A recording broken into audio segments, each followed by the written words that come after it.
नमस्कार सुगरणींनो, आज आपण स्मार्ट कुकिंग टिप्स पाहणार आहोत. भेंडीची भाजी करताना भेंडी आधी भाजून घ्यावी, त्याचा गिळगिळीतपणा जातो. भाजताना थोडे तेल टाकावे आणि भाजी करताना थोडं मॅगी मसाला घालावा. 2. ज्वारीचे पीठ दळून आणताना त्यात 1 पायली यास 1 मापटे एवढे तांदूळ घालून दळून आणावे, त्यामुळे पीठ चिकट येते. ज्वारीचे पीठ जुने असेल तर त्यात गरम पाणी घेऊन मळावे. मसाले भात करताना भातात 1 पाकीट मॅगी मसाला टाकावा. भात 1 वाटी यास अर्धा पाकीट याप्रमाणे करावे. छान भात लागतो. पिवळ्या बटाट्याच्या भाजीत थोडे आले लसूण पेस्ट घालावे, त्यात चव छान लागते. रायता बनवल्यावर त्यावर लवंगेची पावडर टाकावी, त्याने रायता टेस्टी बनतो.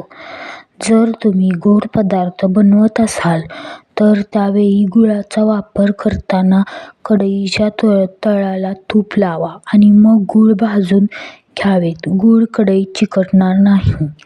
कारल्याची भाजी बनवताना कारल्याला साखर, मीठ लावून 4 तास ठेवायचे, त्याने कारल्याचा कडूपणा कमी होतो. कोफ्ते किंवा कटलेट बनवताना बटाटा स्मॅश करण्याऐवजी त्याला खिसून घाला, त्याने कोफ्ते किंवा कटलेट तळताना तुटणार नाहीत. पापड तळण्याच्या आधी पांढऱ्या कापडाने पुसून घ्यावा, त्याने तेल खराब होत नाही आणि पापड पण पांढरे शुभ्र राहतात. तुम्ही कधी घरी मेदूवडा बनवत असाल तर डाळीच्या मिश्रणाला व्यवस्थित फेटा, त्याने वडे फुगतील. डाळ शिजवलेल्या भांड्यात नसली तर टोमॅटो आणि लवंग पावडर याने घासावे. मक्याच्या दाण्यांना 1 दिवस उन्हात ठेवून त्याचे पॉपकॉर्न बनवता येतात, ते खूप छान लागतात.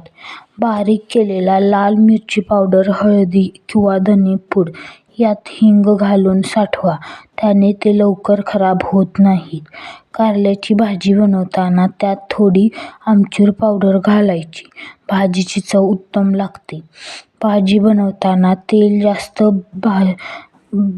भाजीत शोषून घेऊ नये म्हणून बेसन पिठाचे घोल त्यात लिंबू पिळायचा.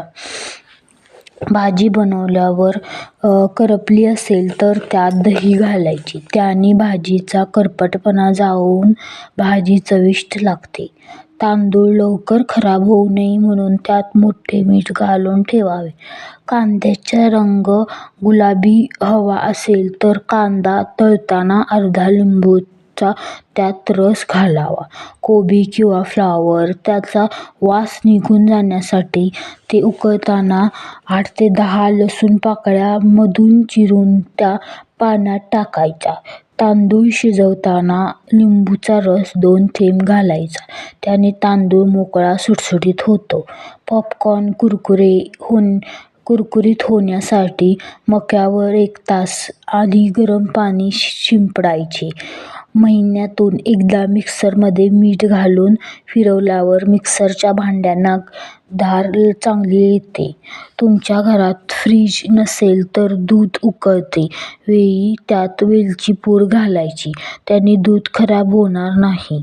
पनीरला ब्लेटिंग पेपर मध्ये गुंडाळून ठेवल्याने पनीर अधिक दिवस टिकतात. पुरीच्या कणकीत 1 चमचा साखर घातल्याने पुरी टम अशी फुगते. देशी तूप जास्त काळ टिकवण्यासाठी त्यात 1 तुकडा गूळ आणि 1 तुकडा सैंधव मीठ त्यात घालावे. कांदा कापताना त्याचे 2 तुकडे करून थोड्या वेळ पाण्यात ठेवायचा, त्याने डोळ्यातून पाणी येणार नाही. हिरव्या कोथिंबीरीची चटणी बनवताना त्यात भाजलेल्या जिऱ्याची पावडर घालायची, म्हणजे त्याने चटणी स्वादिष्ट लागते. दुधी भोपळ्याची भाजी बनवताना मूगडाळ घातल्यावर त्याला चांगली चव येते आणि पोटाची ची चांगली असते. डाळ बिनस किंवा सूप बनवताना त्यात अर्धा चमचा लिंबू रस घातल्यावर किंवा व्हिनेगर घातल्याने चांगला स्वाद येतो. पनीर सॉफ्ट होण्यासाठी गरम पाण्यात थोडा वेळ ठेवा. पालकची भाजी बनवताना त्यात थोडी साखर टाका, त्याने पालकची भाजी काळी पडणार नाही. लिंबू थोडा वेळ गरम पाण्यात ठेवल्यावर त्याला पिळल्यावर त्यातून भरपूर लिंबूचा रस येतो. फरशीला चमकवण्यासाठी 1 कप पाण्यात 1 चमचा दही व्हिनेगर घातल्याने फरशी स्वच्छ निघते. साखरेच्या डब्यात 1 ते 2 लवंग घातल्यास साखरेला मुंग्या लागत नाहीत. कडधान्यांना कीड लागू नये म्हणून त्यात 1 तमालपत्र टाकावे.